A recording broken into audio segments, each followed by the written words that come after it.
Good morning. If we can all take our seats, please, that would be great. Thanks. Great.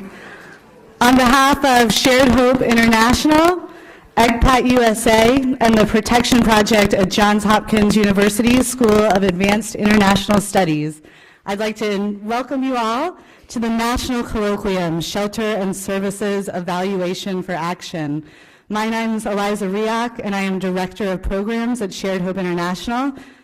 It looks like we have a pretty packed room, so before we have our official welcome, I just want to go over a few logistics for today.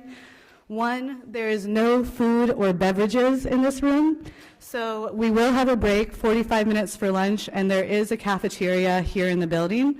So scoot in and scoot right back, because we'll be coming right back for the formal caucus briefing in the middle of the day.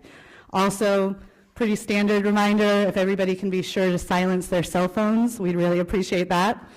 I also, speaking of this room, I want to thank the Victims' Rights Caucus, and particularly Blair Bellows, who has just bent over backwards to make today happen. Getting a room on the Hill during new member orientation is no easy task, and she has really gone to bat for us and to make today happen. I just also want to take some time to tell you a little bit about the materials that you have in your hands. This is much more than general information. This is tools to help us keep today at a very high level event so that we can move forward. So one thing you'll notice is speaker bios. We're going to be brief. We're limited on time today, so we'll be running through introductions. But I really think it's worth your time to take a look at the wealth of knowledge that's in this room and part of today's colloquium. So I highly recommend you take a time to look through those bios. Additionally, we have distributed premise documents. Carol Smolenski will be going through those more in length later in the morning, but I did want to talk to you a little bit about that they are areas that are very specific to this kind of conversation, but so that we can stay specifically in the conversation of shelter and service provisions, these are premise documents that will allow you to look for more information with sources that actually discuss things like misidentification or gender at length. We also have the U.S. government. We've sent out a request for reports to U.S. government agencies that are relevant to shelter and service analysis, and we have received a response from the Department of Justice. I'd like to say a particular thank you to the JTIP office and Shani Ball, who helped us push this U.S. government report out throughout the Senior Policy Operating Group on Human Trafficking, so thank you very much. We are hoping to have reports from all relevant agencies before our ultimate report on this colloquium. Also, you have concept papers. These concept papers will give a platform to each of the panels we'll be discussing today, background information, including response information from practitioner surveys and surveys to survivors across the country. I know many of our survey respondents are here in the room today, and let me tell you, this had up to 93 questions on some of these surveys, took hours, I'm told by some weeks, to complete. So we know how busy everybody's schedule is, and to have this information on hand to move our discussion forward, we really appreciate you. And so with that in mind, you'll notice that there are reserved sections. These sections are for our survey respondents, both to our National Survivor Survey and then also to our Practitioner Survey. It also includes our Advisory Committee and Practitioner Working Group, who are, for the second time in 4 months, coming from across the country to help bring perspective and inform this national event. This group will be limited to our questions for the day so that, again, we can keep our conversation focused. We're very limited on time. However, even if we do not have time to get to all of the questions today, for our reserved seating section, you should all have access to our Yammer account, which will be including the dialogue and moving forward the dialogue. So if you have questions that you aren't able to get to today and you'd like to use the Yammer account, we certainly encourage you to do so.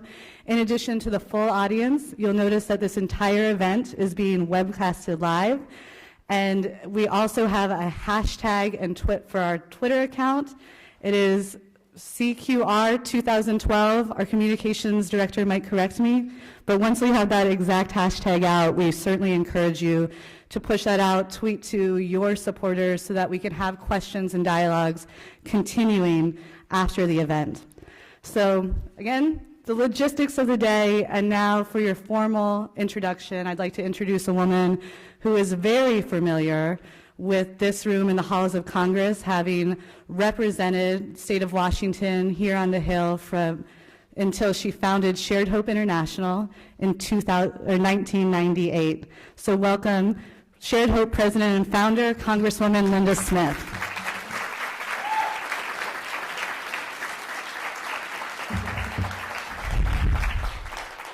Well, I think y'all looks pretty good.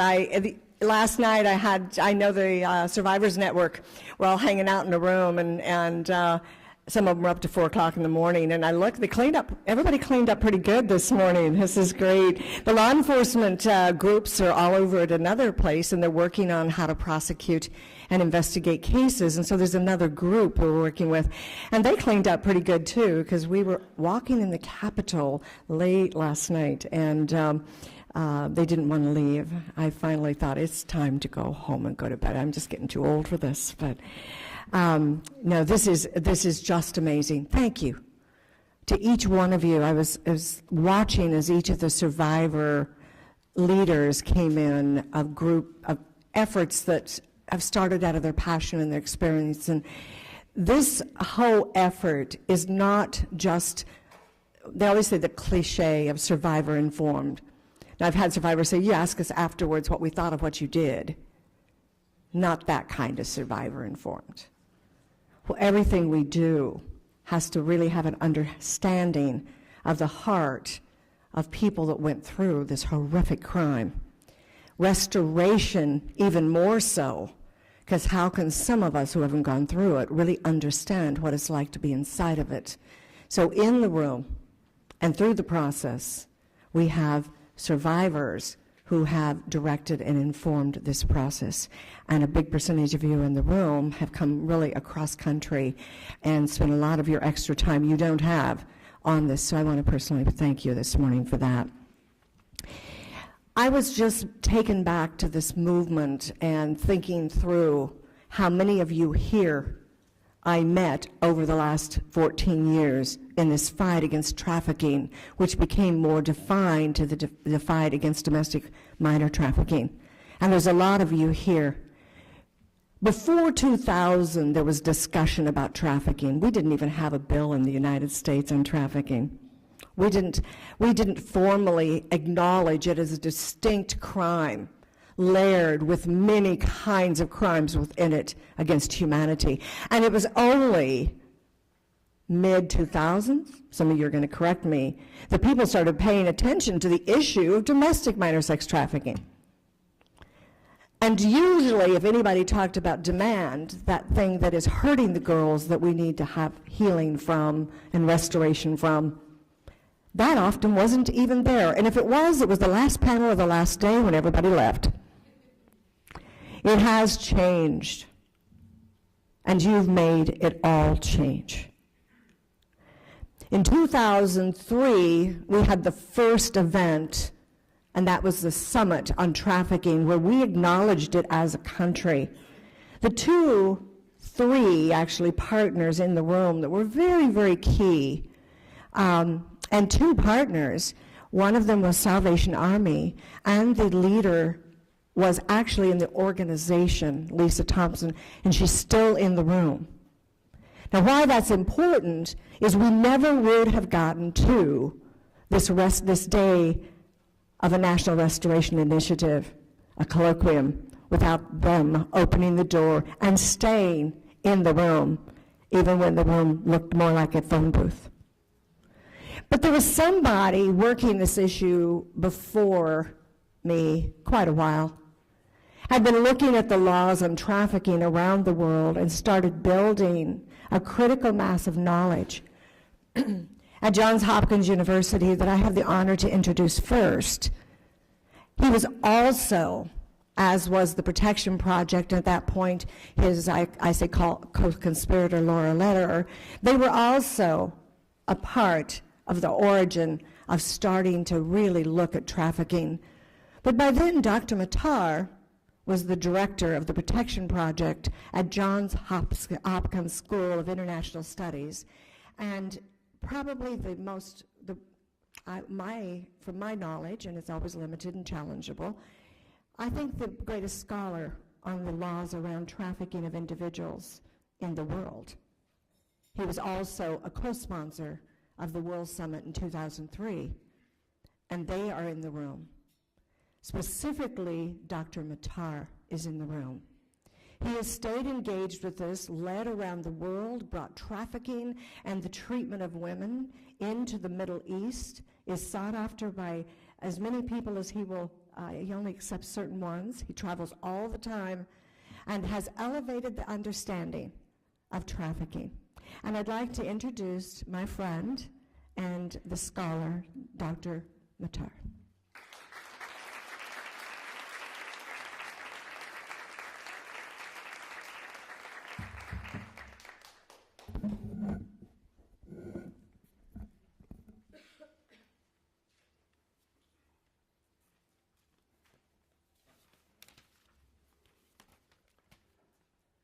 I am honored,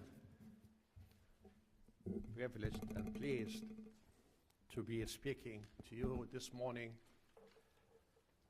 about the international standards and comparative models on shelter services. I am the one with an accent here, so I have to be the one talking about foreign models and comparative models.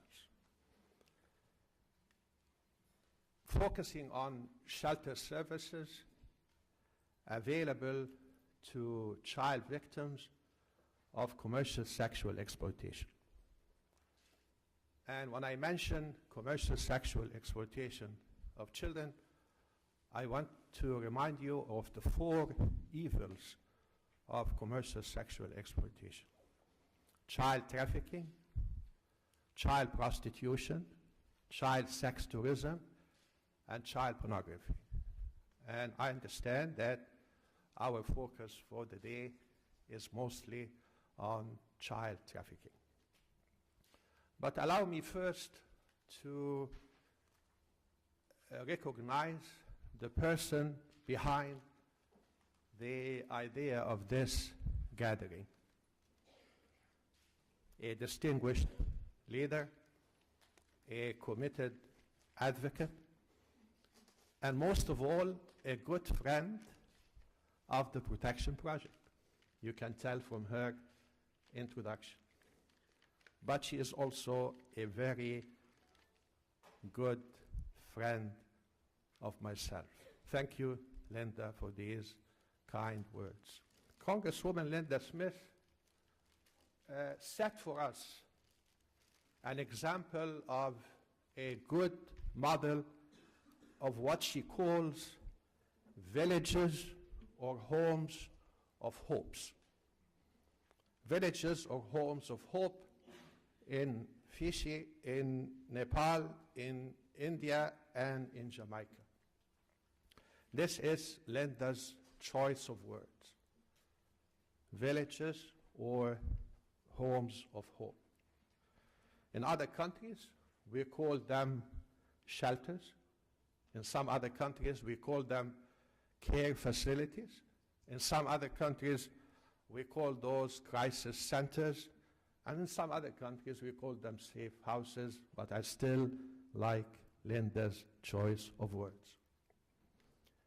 And regardless of the term used, what we are talking about here is the following services: shelters separated by gender. And that's why I like the 2005 trafficking law of Moldova.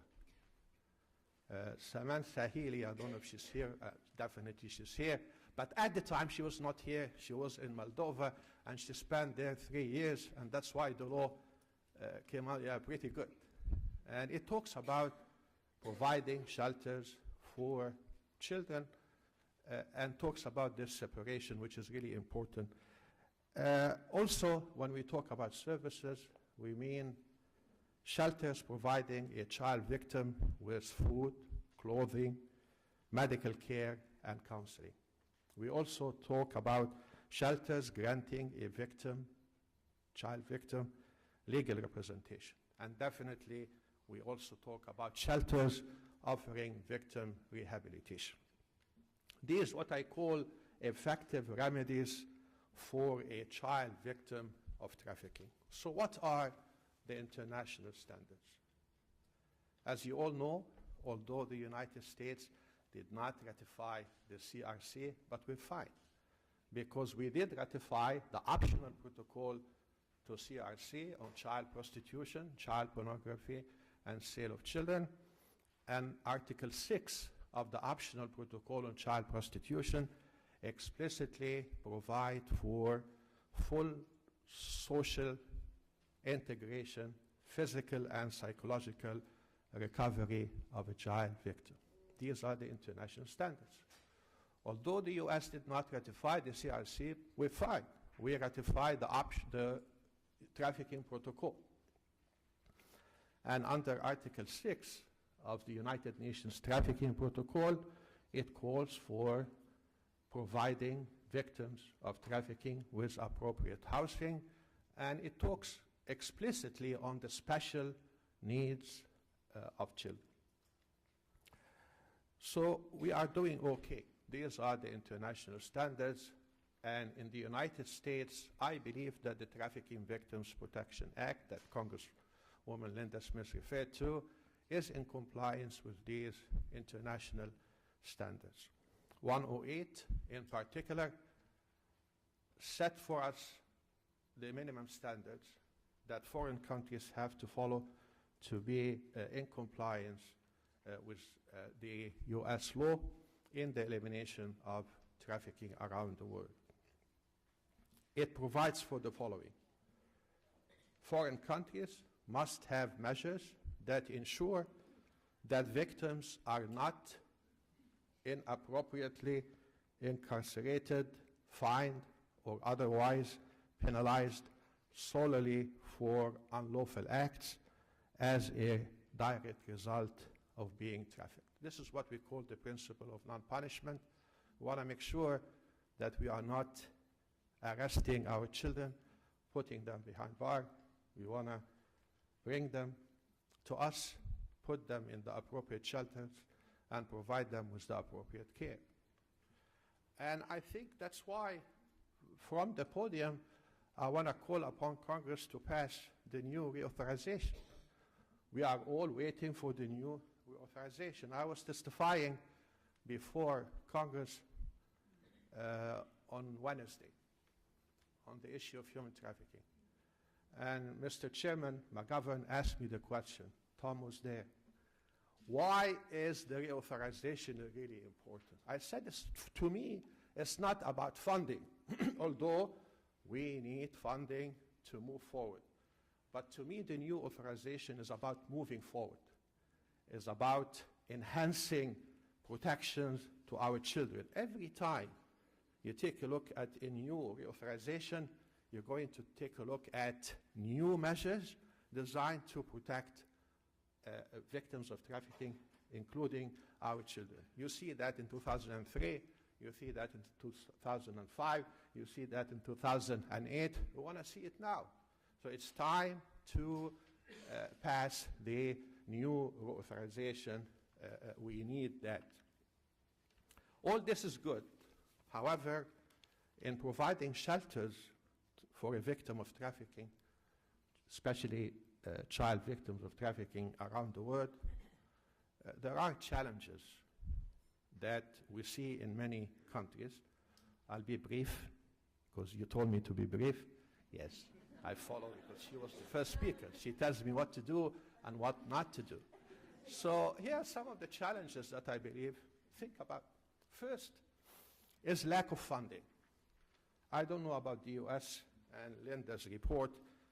I think we're doing okay, but we need more funding. But in some parts of the world, there is no funding whatsoever for shelters, especially when it comes to a child victim. Lisa knows that. Many examples I have here, I'll mention one.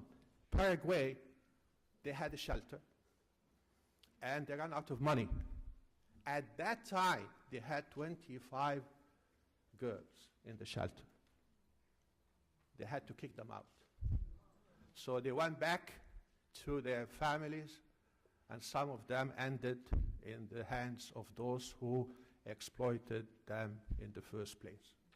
So we want to make sure that we have funding for shelters. The second challenge is establishing special shelters for children. I travel around the world, I visit shelters, and in many countries, they just place children with adult males and females. This has to change. There are special needs for children that have and must be addressed in a shelter. Finally, sometimes we have shelters, but we cannot find the victims. I saw this myself in Bahrain. I went to Bahrain and the government, and there are some shelters run by government, some shelters run by NGOs. I saw this myself. Beautiful shelter, but it's empty. Nobody is there. So we really have to reach to our children so we can reach out to them. I do believe that with these experts, many familiar faces, and distinguished scholars, we are going to have a successful and productive meeting. Thank you so much for being part of this important event, and my good friend Carl of ECPAT-USA will have the floor right now. Thank you.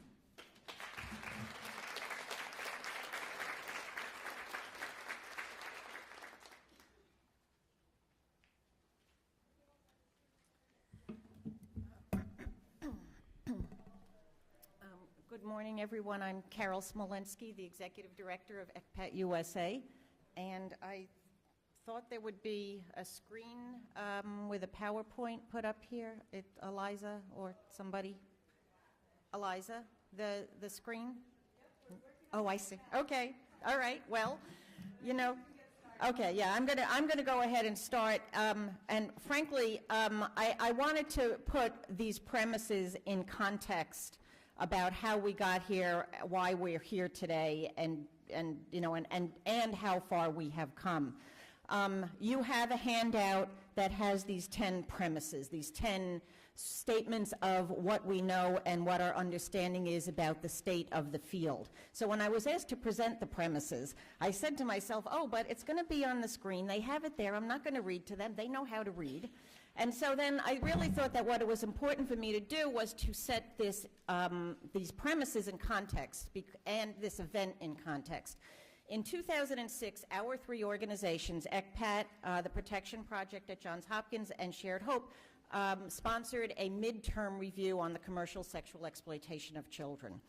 And the premises that we're going to put up there and that you can read, at that point, were what we discussed. The fact that we can now put these up here and there's common understanding, yes, that's right, those are the understandings, means that we have moved so far past those in our work in the field due to the work that all of you have done. Because they're still not up, I'll just take another two. Okay, they're not going to be up. Maybe I will read them to you, but let me just take another 2 minutes and give you a little bit more historical perspective on where we are today. In 1996, 22 governments convened in Stockholm under the auspices of the First World Congress Against Commercial Sexual Exploitation of Children, sponsored by ECPAT, UNICEF, and the NGO Group on the Convention on the Rights of the Child. It was the first time national governments from so many countries joined with civil society to acknowledge large numbers of kids being used and abused in the sex trade. And they got together and they approved an agenda for action for what we're going to do when we go back to our home countries to stop this. 5 years after that, the Second World Congress took place in Japan. 136 countries got together, again with NGO participation, and recommitted to the agenda for action from Stockholm and signed the Yokohama Global Commitment a set of steps that every government agreed to put into place to prevent commercial sexual exploitation of children, enhance enforcement of laws, and provide services and protection for the victims. It was after that Second World Congress in 2002 that the U.S. really started to mobilize. As Mohamed mentioned, the optional protocol was ratified, the optional protocol on the sale of children, child prostitution, and child pornography. The TVPA had not fairly recently been signed into law, as Linda mentioned. And so there was now real mobilization and acknowledgement. We have this here. It's not just in Thailand. It's not just in poor countries. It's right down the block from where we are. 5 years after that Second World Congress, our organization sponsored that midterm review. And then there was a Third World Congress in 2008. I want to give you a flavor of the state of affairs in 2006. These are the titles of the panels over those 2 days: child trafficking, child prostitution, child pornography, and child sex tourism.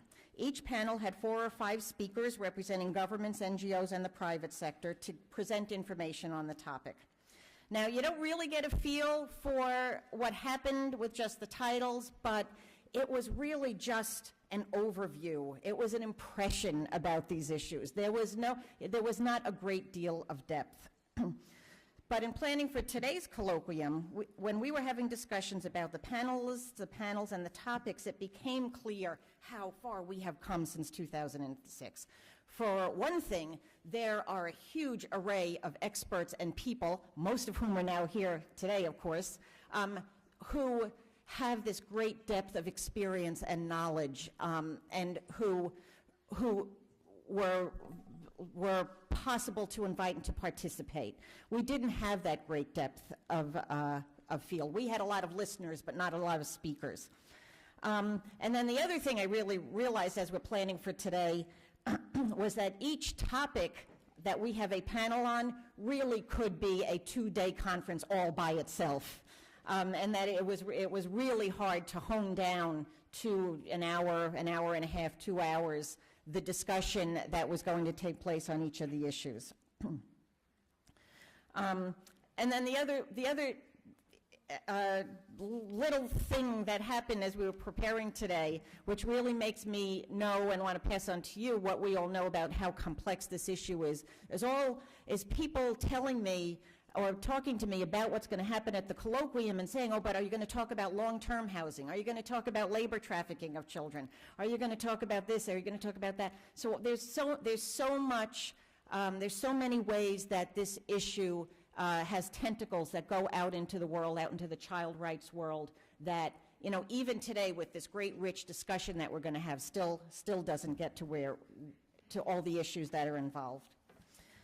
So with that as background, I will just say that we are not putting up here, but you have before you the 10 premises that are kind of what we believe to be the common understandings for the background, which means that we're not going to overtly discuss these today. It's the launching point for the very in-depth discussions the panels will talk about. So I guess I will read the premises. 1, domestic minor sex trafficking is the commercial sexual exploitation of children through prostitution, pornography, and sexual performance. 2, domestic minor sex trafficking victimization is not limited by gender, race, or socioeconomics. Premise 3, data is not sufficient to quantify the exact numbers of trafficked children, but service providers' information substantiates numbers in the thousands. You all know just how controversial the issue of the data is. Premise 4, victims of commercial sexual exploitation often display symptoms of traumatic bonding, which makes it more difficult for them to separate from the person responsible for their harm. They may be likely to deny victimization and/or abandon, run away from treatment due to the trauma. Premise 5, misidentification often provides a barrier to domestic minor sex trafficking victims receiving services. Many victims and survivors of domestic minor sex trafficking are charged with an array of offenses stemming from the trafficking situation. They are often offered little relevant treatment or care for their trauma during their arrest and detention. Premise 6, A victim-centered approach is essential in crafting shelter and service delivery for victims of domestic minor sex trafficking, and survivor needs do not stop at the age of 18. Premise 7, it is critical that domestic minor sex trafficking victims receive services specific to their unique form of trauma. Premise 8, there is a severe lack of shelter and services for domestic minor sex trafficking victims in the United States. And premise 9, no single best practice or therapeutic model of restorative care for sex trafficked minors has been established through evidence-based research. And premise 10, children can never consent to prostitution. I think we are all on the same page with those 10 agreements. So with that, I would like to now introduce Holly Smith, who will give you an overview of the survivor surveys that were carried out. Holly?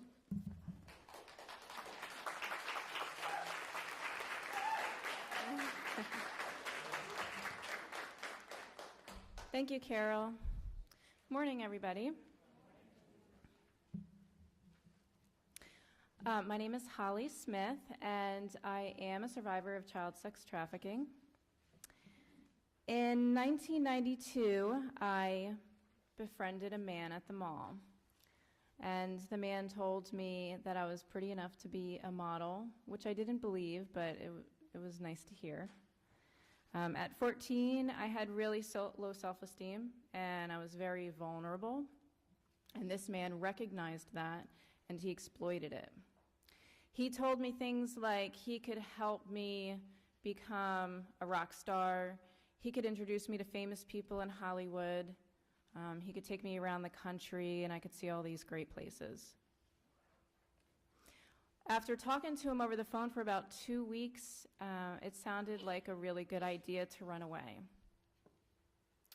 And within just a couple of hours of choosing to leave the house, this man sold me on Pacific Avenue in Atlantic City. And I was continued to be sold. They continued to sell me over a 2-day time period in Atlantic City, New Jersey. So by the time the police found me, it was the middle of the night, of the second night, and I was really confused, and I didn't immediately cooperate, and so I was arrested. I was handcuffed and taken to the police station where I was strip searched, and I was left handcuffed to a bench wearing the same clothes that the traffickers put on me that day, waiting for my parents. I was sent home with no counseling, no support, and no aftercare services at all. So it took me many years to overcome what happened to me. Without those services and education that's specific to that type of victimization, I just didn't understand what happened to me until I started to meet other survivors, which was 15 to 20 years later. So when Shared Hope approached me to help craft a survey to help service providers, I was very excited to do that, and it meant a lot to do that. And I'd really like to thank all the survivors who participated in the survey.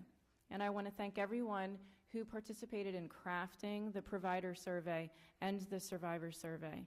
And today, I'd really like to thank all the service providers, everyone who works with child victims of sex trafficking. I can tell you that I appreciate it very much, and I'd like to honor you today. Unfortunately, the PowerPoint slides aren't working, so we can't go over the highlights, but they are in the program, so I encourage everyone to take a look at them. And I think that's all I have. Thank you very much.